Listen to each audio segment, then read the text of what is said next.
BurlLITFest is back. The month-long celebration of sharing stories at Burlington Public Library starts tomorrow, and the library CEO Lita Barrie joins us now with more about this festival. It's in its fourth year, and it's amazing how successful this has become. Yeah, we're absolutely thrilled with how the community has embraced this festival and how it's grown over that time.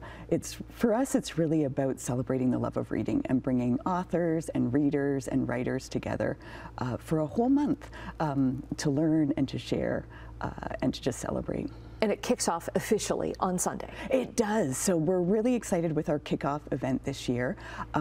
Lucy Maud Montgomery would be 150 November 30th. So we're kicking off the festival with Catherine Little, who's going to do a talk about some of Lucy Maud's lesser-known titles, The Blue Castle, which is about her love of Muskoka, and The Library on the Hill, which is about a trip that she made to Toronto in 1921. Oh, okay, because everybody thinks, okay, Lucy Maud Montgomery, it's Anne of Green Gables, and I actually didn't know she did anything else. I did not know she loves Muskoka either. Yeah, so okay, there's something I learned today then. and you have you've got an open mic night coming up. Yeah, so our tradition for closing out the festival is hosting an open mic, because as much as the month will showcase incredible authors and writers, we also want to showcase emerging talent. So on November 30th, we'll have our open mic, and anyone is welcome to sign up and share something they're working on. Yeah, we were talking earlier that when you started this festival, a few people would sign up for writing workshops that you have, and now it's kind of like overwhelming. Yes, we're thrilled. We've got a great slate of writing workshops this year, and they all still have a few spaces in them, so not to worry, you can still sign up. But we have How to Write a Picture Book happening on November 7th. We've got over 100 people coming out to learn about writing a picture book, which we're just absolutely thrilled about.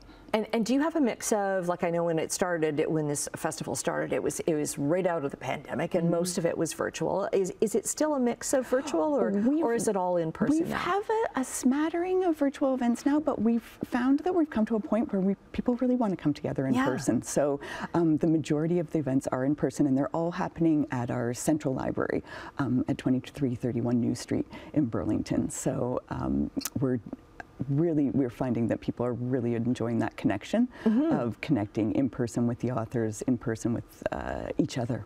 What's your favorite part of the festival? I think just the buzz. You know, November is not known as a month for buzz, and just the energy that we see in the community about these events and the incredible authors that we get to welcome into our doors.